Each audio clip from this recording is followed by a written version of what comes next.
और मेरे सुरवीरों, कैसे हो? तो हम तैयारी कर रहे हैं Jawahar Navodaya Vidyalaya entrance exam class 9th की। और ये जो क्लास है ये हिंदी मीडियम के लिए क्लास है, यानी कि गणित की हिंदी मीडियम की क्लास शुरू हो गई है। आज हम पढ़ेंगे अध्याय 1 परिमेय संख्या। परिमेय संख्या के बारे में मैंने कुछ बेसिक चीज़ें बता रखी हैं, लेकिन एक बार फिर से मैं आपको बता देना चाहता हूँ। चूँकि आज से ये क्लासेस रेगुलर शुरू हो रही हैं, क्लास की जो टाइमिंग है वो अपने टेलीग्राम चैनल पर अपलोड हो गई है। अगर आपने टेलीग्राम चैनल नहीं ज्वाइन किया है तो लिंक डिस्क्रिप्शन में जाकर के ज्वाइन कर लीजिएगा, क्योंकि जो भी वहाँ पर इमरजेंसी न्यूज होती है जो अचानक में देनी होती है, उसकी जिसकी वीडियो बनाना तुरंत पॉसिबल नहीं होता, वो चीज़ें मैं वहाँ पर अपलोड कर देता हूँ। बाकी आप वहाँ पर ग्रुप डिस्कशन वगैरह कर सकते हैं। तो परिमेय संख्याओं में हम लोग कुछ चीज़ें पहले समझ लेते हैं, उसके बाद हम लोग इसकी सारी एक्सरसाइजेस करेंगे। तो आज क्योंकि हिंदी मीडियम की क्लास है, इंग्लिश मीडियम की भी क्लास होगी, उसकी भी टाइमिंग अलग है। और क्लास 6 की हिंदी मीडियम और इंग्लिश मीडियम की क्लासेज भी शुरू हो चुकी हैं। तो चलो फिलहाल ज़्यादा टाइम वेस्ट नहीं करते हैं, तो वीडियो को शुरू करते हैं। लेकिन उसके पहले अगर अभी तक आपने वीडियो को लाइक नहीं किया तो लाइक कर दीजिएगा। चैनल पर नए होंगे तो सब्सक्राइब कर बेल आइकन को प्रेस कर लीजिएगा। साथ ही अपने दोस्तों को शेयर कर दीजिएगा, क्योंकि मज़ा तो साथ में ही पढ़ने का आता है। चलो हम शुरू करते हैं भाई। जो इसके बेसिक कॉन्सेप्ट है ये पढ़ लेते हैं, क्योंकि यहाँ से भी बहुत बार क्वेश्चन पूछे जा चुके हैं। क्या दिया गया है कि हमारा देखो, किसी भी संख्या को निरूपित करने के लिए एक विशेष संख्या का प्रयोग किया जाता है जिसे संख्या पद्धति के नाम से जाना जाता है। मतलब अगर हम साधारण सी भाषा में समझे कि भैया संख्या क्या है, पहले तो ये बात समझ लो कि संख्या क्या है। तो संख्या क्या है कि भैया संख्या जो है वो एक गणितीय चिन्ह है। ठीक है, अंक होते हैं, गणितीय चिन्ह होते हैं अंक, और अंकों के योग से संख्या बनती है। और संख्याओं का प्रयोग कैसे कहाँ करना है, कितनी तरह की संख्याएं होती हैं, ये सब जानना होता है संख्या पद्धति। बहुत साधारण सी चीज़ है। संख्याओं के बारे में बात करें तो मैंने आपको पहले भी बता रखा है कि भैया ये प्राकृतिक संख्याएं क्या होती हैं। तो वे संख्याएं जिनसे वस्तुओं की गणना की जाती हैं। अब ये बात सोचो, इस वाली लाइन पे ध्यान दो कि क्या कह रहा है कि वे संख्याएं जिनसे वस्तुओं की गणना की जाती है, यानी गिनती के लिए आप कौन सी संख्याएं प्रयोग करते हो। आप कहोगे सर गिनती के लिए तो हम, बहुत से लोग वो ओवर स्मार्ट होंगे, उनको लग रहा होगा कि भैया हम तो जीरो से गिनना शुरू करते हैं। लेकिन नहीं, हम गिनना शुरू करते हैं भैया। अगर कोई चीज़ जैसे मान लो ये कितने अक्षर लिखे हैं, तो आप कहोगे 1 2, ठीक, ये 3, ये 4। तो कहने का मतलब कि हम 1 से गिनना शुरू करते हैं। तो यानी 1 2 3 4 5 6 ये सारी क्या हैं, ये गिनने वाली संख्याएं हैं। और यही भैया यही हमारी प्राकृतिक संख्याएं हैं, क्योंकि और इनके समुच्चय को n से प्रदर्शित करते हैं। यानी अगर आपको ये रिप्रेजेंट करना हो कि नेचुरल नंबर, तो n इक्वल्स टू ऐसे ब्रैकेट करली ब्रैकेट लगाते हैं। ठीक है, और 1 2 3 4 5 6 7 8 9 जितने भी संख्याएं आती हैं, ऐसा नहीं कि 9 तक गिनोगे। 9 10 11 12 13 14 जहाँ तक भी आपको आता हो, वो सारी की सारी प्राकृतिक संख्याएँ। ठीक है, इंपॉर्टेंट चीज़ क्या है कि शून्य को प्राकृतिक संख्या नहीं माना जाता है, क्योंकि हम संख्या 1 से गिनना प्रारंभ करते हैं। इसलिए 1 प्रथम और सबसे छोटी प्राकृतिक संख्या होती है। यहाँ से ये बात याद रख लेना कि शून्य प्राकृतिक संख्या नहीं है। क्यों नहीं है? क्योंकि हमने कहा कि प्राकृतिक संख्याएं वो होती हैं जिनका प्रयोग वस्तुओं के गिनने के लिए होता है, और गिनाई हम शुरू करते हैं 1 2 3 4 5 6 7 8 9 10 11 12 13 ऐसे गिनते हैं। तो इसलिए शून्य जो हो वो प्राकृतिक संख्या नहीं है। अगर ये एग्जाम में आता है कि सबसे छोटी प्राकृतिक संख्या कौन सी है, तो वो होगी आपकी 1। सबसे छोटी प्राकृतिक संख्या 1 होगी।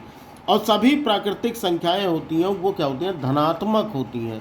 देखो ऋणात्मक में ना जाना, ऋणात्मक की चीज़ें उसका फंडा अलग है।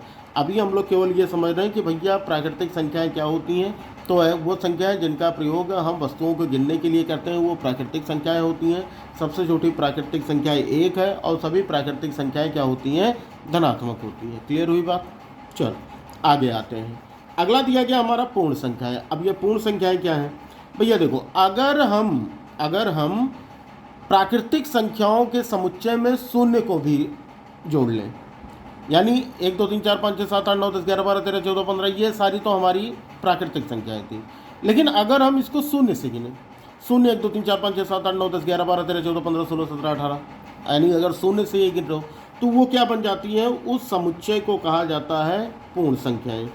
अब पूर्ण संख्याओं को किससे प्रदर्शित करते हैं? इनके समुच्चय को कैपिटल W से। अब देखो W बराबर 0 1 2 3 4 5 6 7 8, तो यानी सबसे छोटी पूर्ण संख्या क्या होगी? शून्य होगी। सबसे छोटी पूर्ण संख्या शून्य होगी। अच्छा, एक बात और दिमाग में आती है कि भैया ये प्राकृतिक संख्याएं जो हैं, इनको प्राकृतिक क्यों कहा गया? प्राकृतिक का मतलब तो जैसे हम लोग हो गए, हम और आप हो गए, जानवर हो गए, पेड़ पौधे हो गए, हवा पानी हो गया, सूर्य हो गया, पृथ्वी हो गई, ये सारी चीज़ें प्राकृतिक हैं। तो क्या संख्या भी प्राकृतिक हो सकती है? क्यों कहा गया? आखिर सोचने वाली बात है ना। देखो, प्राकृतिक संख्याएं एक्चुअल में क्या है कि ये कुछ संख्याएं हैं जो हमारे दिमाग में पहले से ही फिट हैं। यानी ये कह सकते हो कि ये हमको पीढ़ी दर पीढ़ी मिलती चली आ रही है। भाई बाप दादा हमारे गिनते गिनते थे 1 2 3 4 5 6 7 8 9 10, तो हम भी गिनना है कि नहीं? यानी स्कूल की ज़रूरत नहीं होती है। आप कहोगे कैसे नहीं होती? भैया देखो, जो बिल्कुल भी नहीं पढ़ा है, कम से कम रुपए गिनना जानता है, कितनी रोटियां खाई ये बता सकता है वो, है कि नहीं? उसके पास कितनी गायें हैं, कितनी भैंसें हैं, कितनी बकरियां हैं, वो बता सकता है। उसके घर में कुल कितने कमरे हैं वो गिन के बता सकता है। तो स्कूल जाने की ज़रूरत हुई क्या? नहीं हुई। तो भैया इसका मतलब है कि ये संख्याएं पहले से दिमाग में फिट होती हैं, तो हम 1 2 3 4 5 6 7 गिन लेते हैं, तो कह दिया गया भैया ये प्राकृतिक है। लेकिन अगर हम शून्य की बात करें तो जो कभी स्कूल नहीं गया है उसको शून्य के महत्व के बारे में पता नहीं है। तो यानी शून्य का महत्व हमें कहाँ से पता चलता है?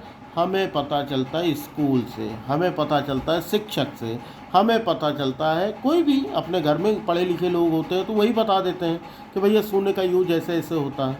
तो इसलिए शून्य के बिना प्राकृतिक संख्याएं संभव नहीं है। मतलब सूर्य के बिना संख्याएं 9 के आगे बढ़ना संभव तो नहीं है। तो हम कह सकते हैं कि शून्य जो है वो क्या है? एक पूर्ण संख्या है। यानी शून्य से 1 2 3 4 5 6 अगर शून्य भी इंक्लूड कर दें तो वो पूर्ण संख्या हो जाएगी। बाकी 1 2 3 4 5 6 7 8 9 10 ये क्या हो जाएंगे? हमारे प्राकृतिक संख्याएं हो जाएंगे। समझ में आ गई बात? सबसे छोटी पूर्ण संख्या शून्य, सबसे छोटी प्राकृतिक संख्या 1। सही है, आगे बढ़ते हैं। फिर इसी क्रम में एक और चीज़ आ जाती है, पूर्णांक संख्याएं। अब कहोगे भाई ये कौन सी बवाल आ गया? पहले पढ़ चुके हैं ना। पूर्णांक संख्याएं होती हैं प्राकृतिक संख्याओं में उनकी ऋणात्मक संख्याओं तथा शून्य को भी सम्मिलित करने पर जो संख्याएं प्राप्त होती हैं वो पूर्णांक संख्याएं कहलाती हैं तथा इनके समुच्चय को कैपिटल आई से प्रदर्शित करते हैं। बात समझो, ऋणात्मक संख्याएं, धनात्मक संख्याएं और शून्य। देखो शून्य अलग से लिखा गया है ना। तो इसका मतलब ये हो गया शून्य ना तो धनात्मक संख्या है ना ही ऋणात्मक संख्या है। शून्य क्या है? ना तो धनात्मक संख्या है और ना ही ऋणात्मक संख्या है। तो इसका मतलब कि जितनी भी ऋणात्मक संख्याएं हैं शून्य हो गया, और जितनी भी धनात्मक संख्याएं इनका समुच्चय क्या कहलाता है? यानी इनका समूह क्या कहलाता है? पूर्णांक। अब अगर आपसे कोई ये पूछे भैया सबसे छोटी पूर्ण संख्या, सबसे बड़ी पूर्ण संख्या, तो ये बताना असंभव है। मतलब हम नहीं बता सकते, ऐसा कुछ दिया भी नहीं होगा। अब ये पूर्णांक जो होते हैं ये 2 तरह के होते हैं, धन पूर्णांक और ऋण पूर्णांक। धन पूर्णांक में जो धनात्मक संख्याएं हैं वो धन पूर्णांक है, जो ऋणात्मक संख्या है वो ऋण पूर्णांक है। बस बात खत्म, इसमें कुछ है ही नहीं। आगे बढ़ते हैं। सिंबल वगैरह इसके एग्जाम में आते नहीं। अब देखो यहाँ पर, देखो अभी मैंने जो आपको बात बताई वो यहाँ पे लिखी है। शून्य ना तो ना धन पूर्णांक है ना ही ऋण पूर्णांक है। मतलब ये ना तो धनात्मक है ना ही ऋणात्मक है। ऋण पूर्णांक संख्याओं का मान शून्य से कम तथा धन पूर्णांक संख्याओं का मान शून्य से अधिक होता है।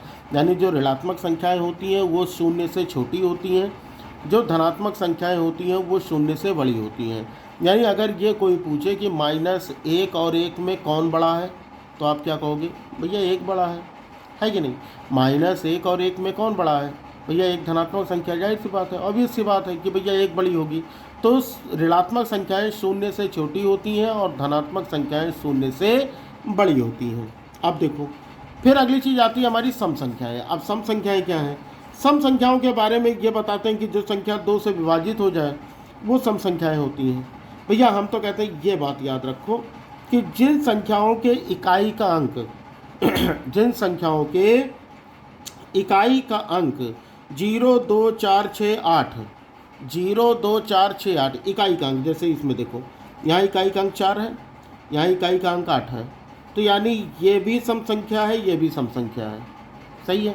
यहाँ 6 4 2 है ही है, तो ये सम संख्या ही है। तो हम ये कह सकते हैं जो भी कोई भी संख्या अगर इकाई का अंक 0 2 4 6 8 है तो वो संख्या क्या होगी? सम होगी। बाकी आपको वो चीज़ पता ही है कि अगर 2 से विभाजित हो जाती है तो वो सम संख्या होगी। फिर एक बात आती है कि शून्य क्या है? शून्य क्या है भाई? अगर हमसे कहा जाए सबसे छोटी सम संख्या क्या होगी, तो आप क्या कहोगे? भाई बताओ बताओ, कमेंट में बताओ, सबसे छोटी शून्य संख्या क्या होगी। तो भाई सबसे छोटी शून्य संख्या जो होगी वो तो कहोगे कि जी शून्य होगी, सबसे छोटी सम संख्या शून्य होगी। नहीं, सबसे छोटी सम संख्या 2 है, सबसे छोटी सम संख्या 2 है। ठीक है, शून्य जो है वो सम संख्या में नहीं आता है। अब कहोगे, अभी तो कह रहे थे कि इकाई का अंक करो। हाँ, इकाई का अंक हो सकता है, इकाई का अंक हो सकता है भाई। इकाई का अंक 10, 20, 30, 40, 100, 500, 1000 ऐसी संख्या लिखे तो इकाई का अंक शून्य है ना उसमें, तो वो संख्याएं सम होंगी। लेकिन शून्य कोई संख्या नहीं है कि नहीं। शून्य का प्रयोग आप गिनने में करोगे, नहीं करोगे। तो शून्य जो है ना तो धनात्मक है, ना ही ऋणात्मक है, ना ही सम है, ना ही विषम है। भैया ये एक यूनिक नंबर है। ठीक है, तो ये समझ में आ गया सम संख्याएं। फिर आ जाती हैं विषम संख्याएं। विषम संख्याएं क्या होती हैं? बहुत से लोग ये कहते हैं भैया क्लास 8 तक पहुंच गए, उनको ये नहीं पता विषम संख्या है। कहेंगे जो संख्याएं 2 से विभाजित हो जाए वो सम संख्या है, जो संख्या 3 से विभाजित हो जाए वो विषम संख्या है। अरे नहीं भैया, 3 से विभाजित होने का कोई कॉन्सेप्ट ही नहीं। कहेंगे भाई 3 दूनी 6, 6 तो 3 से विभाजित होगा, 3 चौक 12, 12 भी 3 से विभाजित हो गया, तो कि ये विषम हो जाएंगी? नहीं, अगर किसी संख्या के इकाई का अंक 1, 3, 5, 7, 9 है, क्या है? 1, 3, 5, 7, 9 है, कोई भी संख्या। जैसे यहाँ देखो 17 है, देखो यहाँ लास्ट में 7 है, ठीक है, यहाँ देखो लास्ट में 1 है 11 के, तो ये क्या है? ये विषम संख्या है। यानी कोई भी संख्या जो 2 से विभाजित ना हो या उनके इकाई का अंक 1, 3, 5, 7 या फिर 9 हो। 1, 3, 5, 7, 9 हो, ठीक है, 1, 3, 5, 7 या फिर 9 हो, तो वह संख्याएं विषम होंगी। याद है? तो अगर ये पूछे सबसे छोटी सम संख्या तो 2 और सबसे छोटी विषम संख्या तो 1। सबसे छोटी सम संख्या 2 और सबसे छोटी विषम संख्या 1। क्लियर है? अब देखो यहाँ पे अभाज्य संख्याएं बहुत सारे। मेरे पास एक बच्चा आता था, इस बार क्लास 9th में गया, रटाते रटाते मैं बिल्कुल परेशान हो गया कि भैया समझो क्या है सम, क्या है विषम, क्या है भाज्य, क्या है अभाज्य। लेकिन वो बंदा 8 पास हो गया, लेकिन अभी भी कन्फ्यूजन में ही है, इस बार 9th में है। तो ये कन्फ्यूजन 2 बार 3 बार 4 बार पढ़ लो। कोई भी संख्या अगर सामने नज़र के आती है तो सोचने की कोशिश करो। ये संख्या पहले तो पहचानो कि सम है कि विषम है, फिर पहचानो कि यह भाज्य है या अभाज्य है, तो चीज़ें आसान हो जाएंगी, ये सारी चीज़ें याद हो जाएंगी। बहुत से बच्चों को दिक्कत होती है, जबकि मैथ्स कोई हुआ थोड़ी ना है ना, है तो एक खेल ही, बस खेल की तरह समझ लो। अब आते हैं अभाज्य। अभाज्य संख्या वे संख्याएं जो एक और स्वयं के अतिरिक्त किसी अन्य संख्या से पूर्णतया विभाजित ना हो, अभाज्य संख्याएं कहलाती हैं। बात समझो, यानी कोई भी ऐसी संख्या जो केवल एक के पहाड़े में आती हो और खुद के पहाड़े में आती हो, बाकी किसी के पहाड़े में ना आए। यानी कम से कम 2 गुणज तो होने चाहिए, 2 गुणनखंड उसके होने चाहिए, एक और एक खुद वो संख्या। जैसे अगर 2 की बात करें हम, तो 2 एक के पहाड़े में आता है और 2 के पहाड़े में आता है, इसके अलावा किसी और पहाड़े में आता है? नहीं आता। आप कहोगे अरे नहीं आता सर, तो नहीं आता, तो इसका मतलब है कि 2 क्या है? एक अभाज्य संख्या है ना। 3 क्या है? 3 भी कहोगे एक के पहाड़े में आता, 3 के पहाड़े में आता है, तो मतलब 3 भी अभाज्य संख्या ही हुई। 5 के बारे में बात कर लो, 1 के पहाड़े में आता है, 5 के पहाड़े में आता है, इसके अलावा तो किसी में नहीं आता, तो 5 भी अभाज्य है। 7 की बात कर लो, 11 की बात कर लो, 13 की बात कर लो, 17 की बात कर लो, 19 की बात कर लो, 23 की बात कर लो, है कि नहीं? तो ये सारी संख्याएं क्या है? ये अभाज्य है। फिर एक क्वेश्चन ये पूछा जाता है, सबसे छोटी अभाज्य संख्या, सबसे छोटी अभाज्य संख्या कौन सी होगी? अब बहुत से लोग हैं जो ये बताते हैं भैया सबसे छोटी अभाज्य संख्या 1 होगी। ना मुन्ना ना, 1 अभाज्य संख्या नहीं है। मैंने क्या कहा कि कम से कम 2 गुणनखंड होने चाहिए, यानी 1 और खुद। 1 का तो केवल 1 ही है, मतलब 1 भी वही है, खुद भी वही है, तो हम कैसे मान लें कि 1 अभाज्य है? तो सबसे छोटी अभाज्य संख्या होगी 2। सबसे छोटी अभाज्य संख्या होगी 2। बताओ सही है कि नहीं? फिर ये पूछ ले कि एकमात्र समअभाज्य संख्या कौन सी है? एकमात्र समअभाज्य संख्या कौन सी है? तो भैया एकमात्र समअभाज्य संख्या भी 2 ही है। बताओ क्लियर है बात? एकमात्र अभाज्य समअभाज्य संख्या 2 है। तो यहाँ से केवल 2 ऐसी सम संख्या जो अभाज्य है तथा यह सबसे छोटी अभाज्य संख्या भी है। यानी ये बेसिक चीज़ें जब आप पढ़ लोगे ना तो आपके लिए और भी चीज़ें समझनी आसान हो जाएंगी।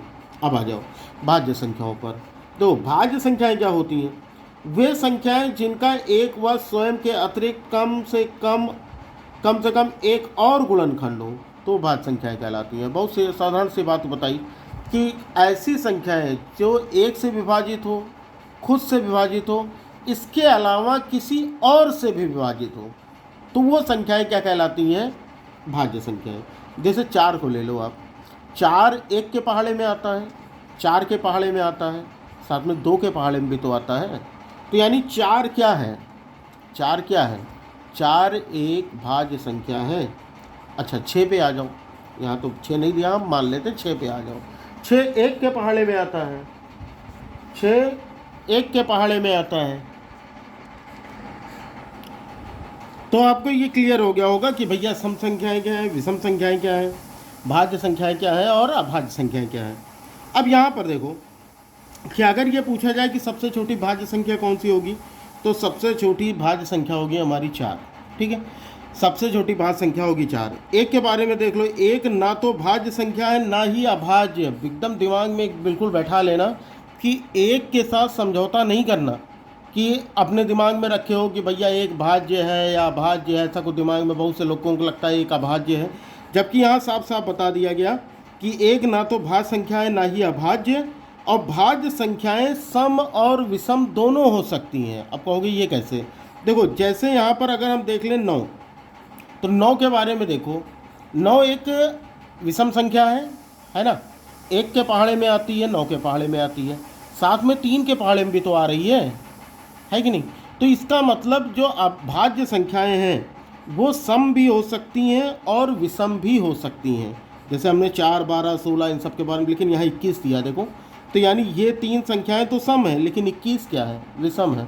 तो भाज्य संख्याएं सम भी हो सकती हैं और विषम भी हो सकती हैं। क्लियर है? आगे बढ़ते हैं। अगला आता है हमारा सह अभाज्य संख्याएं। अब सह अभाज्य संख्याओं में देखो, सह अभाज्य संख्याएं कि 2 या अधिक प्राकृतिक संख्याएं। 2 या अधिक, ये बात याद रखिएगा कि वो 2 भी हो सकते हैं, 3 भी हो सकते हैं, 4 भी हो सकते हैं, कुछ भी ऐसा, जिनमें 1 के अतिरिक्त कोई अन्य उभयनिष्ठ गुणनखंड ना हो। मतलब कहने का मतलब ये 2 और 3 ये दोनों 1 के अलावा किसी और पहाड़े में आएंगे, साथ में नहीं आएंगे। आप कहोगे अरे नहीं सर ऐसा कैसे हो सकता है? तो यानी ये दोनों क्या है? सहअभाज्य संख्याएं। 5, 9 और 11 के बारे में देखो। तो 5, 9 और 11 ये क्या है? ये भी सहअभाज्य संख्याएं हैं। क्यों? क्योंकि यहाँ पर देखो ये और 5, 9 और 11 ये तीनों 1 के अलावा किसी और के पहाड़े में नहीं आते। ऐसे ही 16, 21, 65 देख लो। तो ये तीनों किसी 1 के अलावा किसी और पहाड़े में ये तीनों नहीं आएंगे। जैसे 2 में अगर देख लो कि 2 में ये भी आ जाए, ये भी आ जाए, ये भी आ जाए, या 3 में ये भी आ जाए, ये भी आ जाए, ये भी आ जाए। तो अगर ऐसा कुछ हो रहा है तो वो सहअभाज्य संख्याएं नहीं है। सहअभाज्य संख्याएं कहने का मतलब ये कि वो केवल तीनों 1 के ही पहाड़े में आने चाहिए। सहअभाज्य संख्याओं का अभाज्य होना आवश्यक नहीं। मतलब ये जरूरी नहीं कि संख्याएं इसमें अभाज्य ही हों। जैसे 16 देख लो, 16 भाज्य संख्या है, 21 भी भाज्य संख्या है, 65 भी भाज्य संख्या है। तो ये तीनों भाज्य हो सकते हैं, लेकिन अगर हम तीनों को एक साथ देखें, इन तीनों को, तो ये तीनों 1 के अलावा किसी और में ये तीनों संख्याएं नहीं आएंगी। तो इसका मतलब ये क्या है? ये है अभाज्य संख्या, सहअभाज्य संख्या। क्लियर हो गई बात? फिर आगे आती है हमारी परिमेय संख्या। अब देखो परिमेय संख्या क्या है। परिमेय संख्या जानने के पहले जानना जरूरी कि भैया भिन्न है ना। भिन्न क्या होते हैं? भिन्न में 2 पद होते हैं, एक होता है अंश, एक होता है हर। तो जो ऊपर लिखा जाता है वो होता है अंश और जो नीचे लिखा जाता है वो होता है हर। यानी अगर आपको भिन्न समझ में आ रही है तो यानी आपको परिमेय संख्या भी जानकारी है। यानी वह संख्याएं जिन्हें p/q के रूप में व्यक्त किया जा सके वो परिमेय संख्याएं कहलाती हैं। जिनको p/q यानी एक ऊपर p और नीचे q, कंडीशन ये है p और q दोनों पूर्णांक होने चाहिए। पूर्णांक का मतलब या तो धनात्मक हो, या तो ऋणात्मक हो, या तो शून्य हो। ठीक है, p तो और q दोनों का बारे में, लेकिन एक कंडीशन है, और सहअभाज्य होने चाहिए। यानी कहने का मतलब ये है कि उन दोनों में का उभयनिष्ठ गुणनखंड 1 हो। उभयनिष्ठ गुणनखंड 1 हो। अब सोचो, मतलब कुछ चीज़ें आपको मैं समझा देता हूँ, नहीं तो आप कंफ्यूज हो जाओगे। जैसे अगर मान लो लिखा है 2/3, 2/3, तो ये क्या है, ये परिमेय संख्या है, क्योंकि ये भी देखो ये हमारा p हो गया, ये हमारा q हो गया, और दोनों पूर्णांक हैं। एक कंडीशन ये कि q जो है वो कभी शून्य नहीं हो सकता, एक कंडीशन ये, तो शून्य भी नहीं है। एक चीज़ ये कह रहा है कि इन दोनों का भैया 2 और 3 का ये मतलब साधारण सी चीज़ समझो, मासा, यानी इन दोनों का मासा 1 होना चाहिए। अगर 1 के अलावा कुछ, जैसे मान लो कि 4/6 लिखा है, तो ये परिमेय संख्या नहीं है, भले ही ये पूर्णांक है, भले ही ये पूर्णांक है, लेकिन इनका उभयनिष्ठ गुणनखंड 2 के पहाड़े में दोनों आ रहा है, तो इनका उभयनिष्ठ गुणनखंड 2 है। इसका देखो उभयनिष्ठ गुणनखंड 1 है, तो इसका मतलब ये परिमेय संख्या है, ये परिमेय संख्या नहीं है। बात समझ में आई कि नहीं? अगर लिखा है 5, 6, 7, तो ये भी परिमेय संख्या, क्यों? क्योंकि बटे में 1 लिख सकते हो, बटे में 1 लिख सकते हो। लेकिन अगर लिखा है 3/0, तो ये अपरिमेय संख्या है, ये परिमेय संख्या नहीं है। अब आप सोचोगे क्यों नहीं है? क्योंकि इसका जो q है वो शून्य है, और बता रहा q जो है वो शून्य नहीं हो सकता। बाकी 3/-3/2, -5/-7, 3/-4 ऐसे करके संख्याएं लिखी हैं, तो ये सारी की सारी परिमेय संख्याएं हैं। बताओ, बात समझ में आई? मुझे लगता है कि आपको अच्छे से समझ में आ गई होगी परिमेय संख्या क्या होती है। ठीक है, अब आगे आ जाओ। आगे दिया गया हमारी अपरिमेय संख्याएं। अब अपरिमेय संख्याओं में देखो कि वे संख्याएं जिन्हें p बाई q के रूप में व्यक्त नहीं किया जा सकता, मतलब ऐसे भी कुछ नंबर्स होते हैं जिनको p बाई q के रूप में नहीं लिख सकते हो, चाह के भी नहीं लिख सकते हो।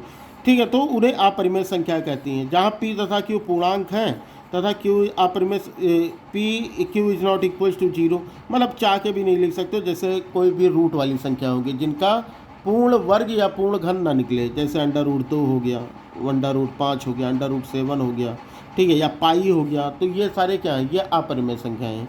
22/7 एक परिमेय संख्या है, 22/7 एक परिमेय संख्या है, क्योंकि ये इसका सन्निकट मान है, यथार्थ मान नहीं, बिल्कुल सही नहीं है ये इसका सन्निकट मान है। हमको कैलकुलेशन के लिए, मतलब हमारी गणितीय संक्रियाओं को आसान करने के लिए 22/7 दे दिया जाता है कि भैया एग्जाम क्वेश्चन में देते हैं कि पाई का मान यहाँ पे 22/7 रखना है, यहाँ पे 3.14 रखना है, जबकि एक्चुअल में पाई का मान ये उसके नज़दीकी मान है, पूर्ण मान नहीं है, उसका नज़दीकी है।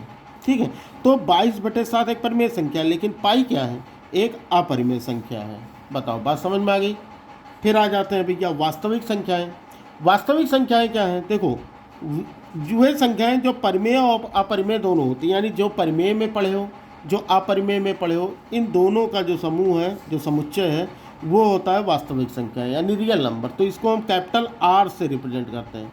किसे? कैपिटल R से।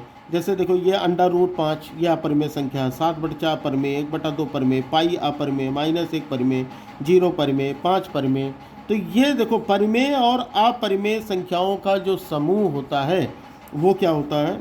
वो वास्तविक संख्याएं होती है, और वास्तविक संख्याएं कैपिटल R से रिप्रेजेंट की जाती हैं। अब देखो, यहाँ पर एक उदाहरण दिया गया कि सबसे छोटी अभाज्य संख्या कौन सी है। अभी मैंने आपको बहुत डीपली बताया कि भैया सबसे छोटी 0, 1, 2, 3। तो पहले तो ये जब देख लो कि 0 ना तो भाज्य है ना ही अभाज्य है। 0 के बारे में तो कुछ रखें, ना ही सम है ना ही विषम है, ना ही धनात्मक है ना ही ऋणात्मक है। 0 तो यूनिवर्सल है। 1 के बारे में आ जाओ। अब 1 दिमाग में फिर से आएगा 1, तो भैया अभी यहीं पर हम लोग कहीं पढ़े थे, 1 ना तो भाज्य है और ना ही अभाज्य। यह देखो लिखा है यहीं पे, 1 ना तो भाज्य संख्या है ना ही अभाज्य, तो 1 भी बाहर हो गया। 2 के बारे में आते हैं, तो सबसे छोटी भाज्य संख्या क्या होगी? अभाज्य संख्या, सॉरी अभाज्य। सबसे छोटी अभाज्य संख्या या एकमात्र सम अभाज्य संख्या है हमारी 2। एकमात्र सम अभाज्य संख्या क्या है? 2 है। बताओ, बात समझ में आ गई इतनी? मतलब आसान सी चीज़ थी, आपको ये सारी चीज़ें आपको समझ में आ गई होंगी। विभाज्यता की जांच के लिए कैसे, कौन सी संख्याएं किससे विभाजित होती हैं, ये मैंने आपको ऑलरेडी पढ़ा रखा है, जा कर के वीडियो देख लीजिएगा, लिंक डिस्क्रिप्शन में है। अदरवाइज अगर आप नहीं समझ पाते हो तो बताइएगा, दोबारा फिर से मैं बता दूंगा कि भैया विभाज्यता कैसे हम चेक करते हैं। ठीक है, तो ये सारी चीज़ें रही। अब यहाँ पर हमारे साथ देखो, अब आज का जो ये होमवर्क प्रश्न क्वेश्चन है, ठीक है, ये हमारा गृह कार्य है। अभी लाइव चैट में आप लोग कमेंट ना कीजिएगा, जो भी कमेंट कीजिएगा कमेंट बॉक्स में जाकर कीजिएगा, ठीक है। लाइव सेशन ख़त्म होने के बाद कमेंट बॉक्स में जाकर इसका आंसर दीजिएगा, जिनका आंसर सही होगा उनको मिलेगा हार्ट। और बाकी हम लोग आगे ये क्लासेज में ये सारी चीज़ें हम सॉल्व करेंगे। मतलब आपको एक एक चीज़ें मैं बेसिक से बिल्कुल चीज़ें बताऊँगा कि अगर इस तरह के क्वेश्चन आते हैं, ये नहीं आते कोई और आता तो भी आप आसानी से कर पाओगे। देखो क्वेश्चन दिया गया है कि शून्य क्या है। ऑप्शन ए प्राकृत संख्या है, ऑप्शन बी पूर्णांक संख्या है, ऑप्शन सी धनात्मक पूर्णांक है, या ऑप्शन डी ऋणात्मक पूर्णांक है। आंसर ना देखिएगा, अगर आपके पास बुक है तो आप आंसर ना देखिएगा, मतलब ये सोचिएगा तो शून्य के बारे में जितनी भी प्रॉपर्टी है वो आपको याद आएगी। और जब याद आएगी और नहीं याद आती तो दोबारा से पढ़िएगा, दोबारा से वीडियो देखिएगा, दोबारा से बुक रीड कीजिएगा। ये बुक जो मैं पढ़ा रहा हूँ ये अरिहंत पब्लिकेशन की बुक है। यहाँ पर अगर आप चाहें तो ऑनलाइन भी परचेज कर सकते हैं या फिर अपने नज़दीकी बुक स्टोर से भी परचेज कर सकते हैं। तो ये हमारा होमवर्क क्वेश्चन था। आज के लिए बस इतना ही रखते हैं, नहीं तो वीडियो बहुत लंबी हो जाएगी, अभी शुरुआत है। वीडियो अच्छी लगी हो तो लाइक कीजिएगा, अपने फ्रेंड में शेयर कीजिएगा, चैनल पर नए हो तो सब्सक्राइब कर बेल आइकन को प्रेस कर लीजिएगा। बाकी कोई भी दिक्कत होती है तो कमेंट बॉक्स में बताइएगा, इसका आंसर भी कमेंट बॉक्स में बताइएगा, वीडियो कैसी लगी ये भी कमेंट बॉक्स में बताइएगा। बाकी आपको और क्या चाहिए, जवाहर नवोदय विद्यालय से रिलेटेड क्या मटेरियल चाहिए वो भी कमेंट बॉक्स में बताइएगा। बाकी अगर आप हमसे डायरेक्ट बात करना चाहते हैं तो हमारे टेलीग्राम का लिंक डिस्क्रिप्शन में मिल जाएगा, जाकर के ज्वाइन कर लीजिए, बिल्कुल फ्री ऑफ कॉस्ट है। वहाँ पर आप अपने डाउट्स पूछ सकते हो, वहाँ पर आपके साथ ही लोग भी अवेलेबल हैं, कई सारे स्टूडेंट्स हैं जो आपके क्वेश्चन का रिप्लाई करेंगे। क्लासेस रेगुलर होंगी, इसलिए बने रहिएगा, लाइक करके मुझे भी मोटिवेट करते रहिएगा। चलो फिर बच्चा लोग पढ़ते रहो बढ़ते रहो, मिलते हैं फिर अगली क्लास में। तब तक लिए जय हिंद, वंदे मातरम, जय श्री राम, राधे राधे।